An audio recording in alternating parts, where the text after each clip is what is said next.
Welcome to part 2 of the Tino the Turtle tutorial. So we're going to start off by making the bottom of the shell, which means we are going to be making a magic ring. So grab your green yarn and place it in your palm like this. Wrap it around your top 3 fingers. Create an X on one side and 2 parallel lines on the other side. Then I like to grab the yarn with my pinky like that. So once you have this, you're going to grab your crochet hook. Place your hook under the first loop, over the second loop, and pull that second loop under the first loop. Twist your hook, and then you're going to grab the yarn and pull it through that loop. If you didn't catch that, don't worry, I will replay it for you now in slow motion.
Once you've got your magic ring done, you can kind of situate your hands to be the best placement. I like to twist the yarn around my fingers and then kind of hold on to it with my middle and thumb.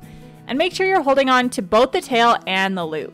You are going to place 6 single crochets in this loop, and make sure you're single crocheting under both the tail and the loop. If you're not single crocheting under both of them, then you're not going to be able to close the ring later.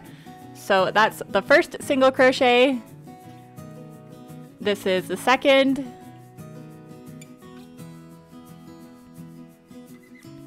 third, fourth,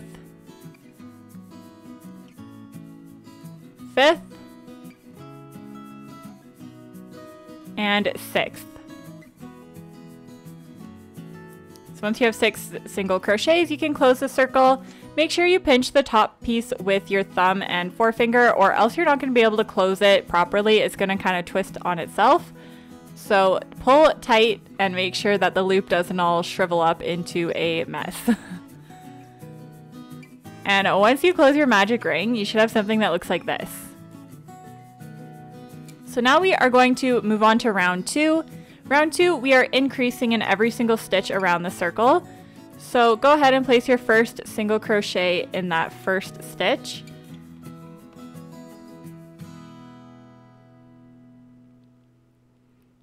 So that's 1 single crochet, and then we are going to place our second right away for an increase, like so, and then we are going to pause and mark that stitch. So count 2 stitches back from the loop because that would be the first single crochet that we made. And now we are going to do our second increase. So in the next stitch, place 2 single crochets. That's 1 and that's 2. And then in the next stitch, again, place 2 single crochets. So 1 and 2. And just keep placing 2 single crochets in every stitch all the way around the circle until you get back to the stitch marker. You should have 12 stitches at the end of this round.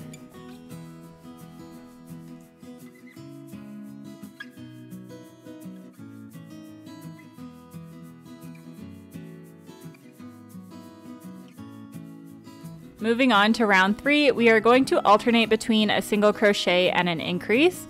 So place your first single crochet of the round and mark this stitch.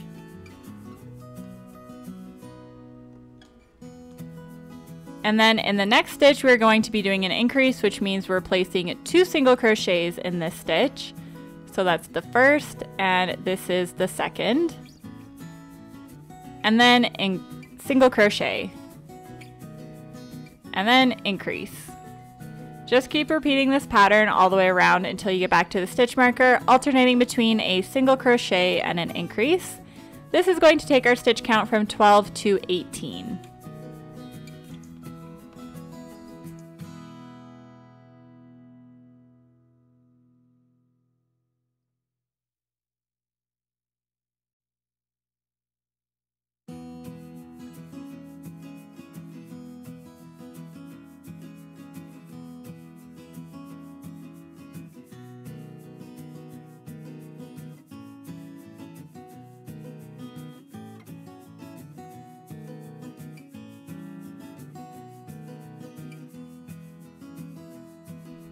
Then we can remove our stitch marker, and the next round is going to be 2 single crochet increase.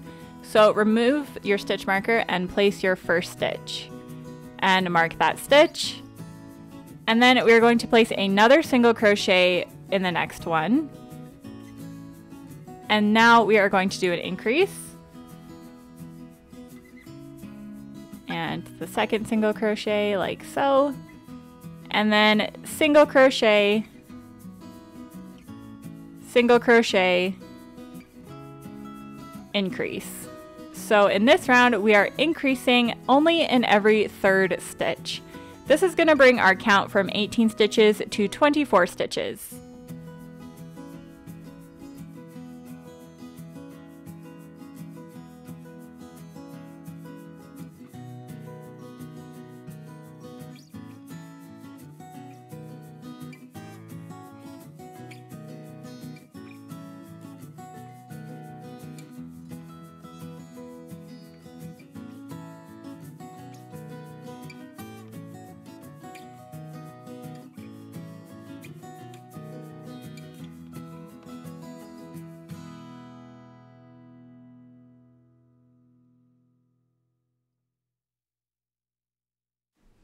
So now that we've finished round 4, we are going to make the exact same thing in blue. So repeat everything that we just did up until round 4 in blue. And in just a second, I will show you how to fasten off of the green one. So remove your stitch marker, and we are going to make a slip stitch to fasten off. So insert your hook, and in the next available stitch, insert your hook, yarn over, and pull through all the loops immediately on your hook. Just like so. And that's called a slip stitch, and that's just going to leave us with a neat little fasten off. And you can cut your yarn here. You don't have to leave a long tail, but we are going to be weaving in both that end and the inner piece. So again, we are going to make the exact same thing in blue. So pause this video, restart it, and repeat those steps. And I'll meet you back once you've done all that in blue. So now we have an identical piece to the green one in blue. You can insert your hook, and we're going to place the first stitch of the next round. So this piece is going to have 3 more rounds than the green piece does. So mark the stitch that you just made. And for the next 3 rounds, all you're going to be doing is single crocheting in each stitch around 24 stitches. We're not increasing, we are not decreasing, just a simple single crochet in every single round. It's really important that you stop at each round and mark the beginning of each round with your stitch marker. And it's also really important that you're counting your stitches and make sure that after each round you still have 24 stitches. It's really important that both the blue piece and the green piece have 24 stitches once you're done with them. And I will meet you back once you are back at the stitch marker and once you've completed 3 rounds of 24 single crochets.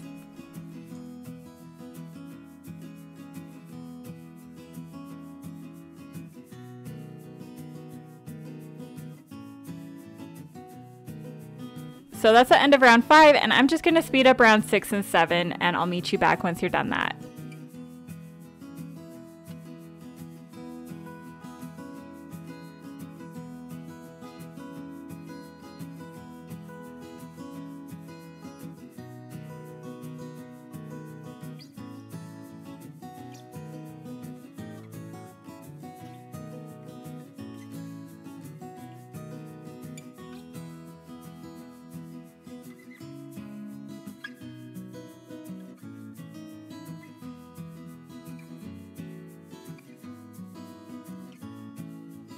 Now that we're done round 7, we can weave in the end of our blue piece, so don't cut anything yet.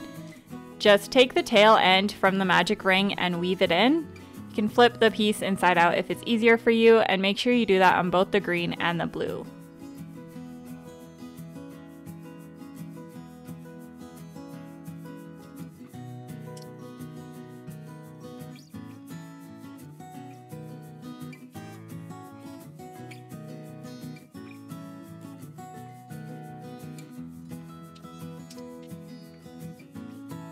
Now we're going to be crocheting both the blue and the green pieces together. So make sure that the tail sides are facing inwards and the knife sides are facing outwards. This is why it was important to have 24 stitches in each piece, because we're going to be placing a single crochet through both pieces to connect them throughout the whole round. So insert your hook back into the blue piece, and it doesn't really matter where you start on the green piece, just in the next stitch of the blue piece, insert your hook. And then insert your hook on a stitch in the green piece. So now that you have both the green and the blue on your hook, yarn over, pull through both of the stitches, yarn over again and pull through the 2 loops. And then go in the next stitch in the blue, the next stitch in the green, do the exact same thing, make a single crochet. And just make sure you place a single crochet in every single stitch on the blue and the green. And what this does is it connects the pieces together and it creates a really nice ridge for your turtle shell. And it looks a lot neater than just sewing it together. So just continue doing this all the way around, and pause before you're about 4 or 5 stitches from the end, and we're gonna stuff the turtle shell then.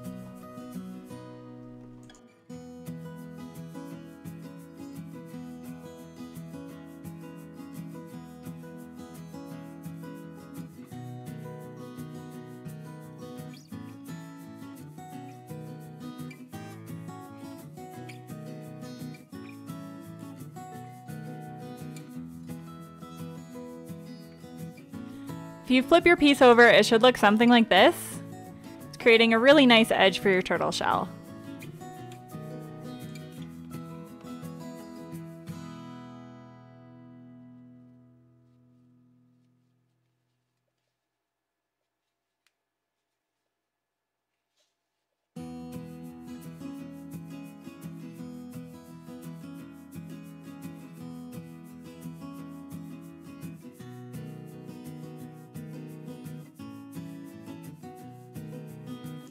So now that we have a smaller hole at the beginning like this, we're gonna stop and stuff it. So just pop your green end back into this turtle shell. And we're just gonna grab some of our stuffing and stuff the shell. Make sure you don't overstuff the shell or else it won't sit flat. But make sure there's enough stuffing where it's pretty firm and it doesn't look loose.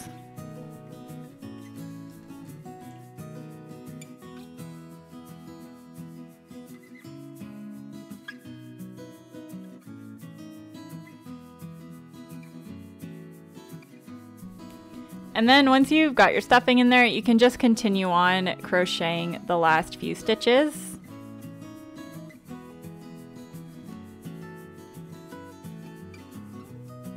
It's a little bit trickier now that the turtle shell is stuffed, so just go slow and make sure you're not yanking on your yarn too hard.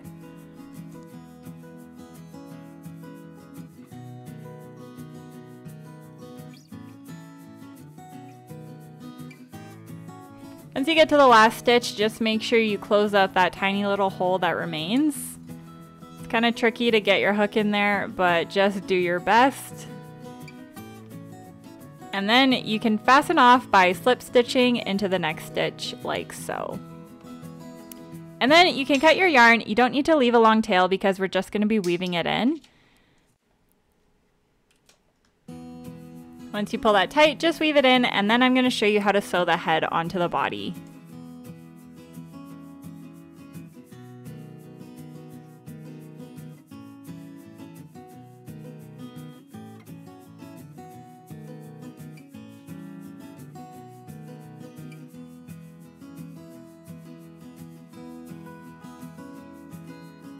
The next step is to grab the head of your turtle and thread the yarn onto the yarn needle.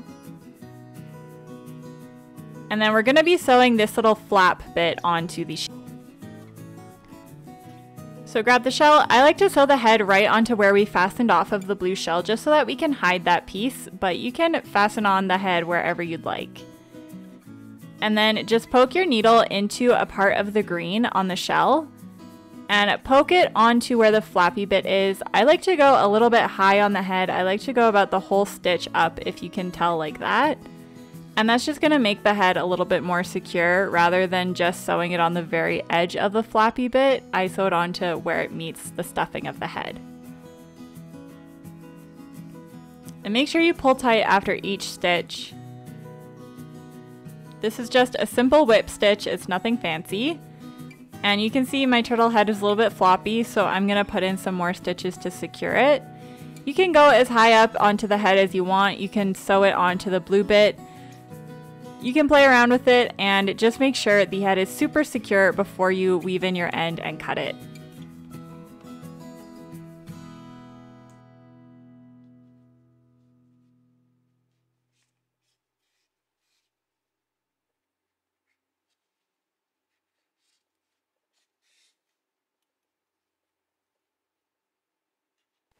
As you can see here, I placed 2 stitches on each side of the very edge of the head, and that really secures it down.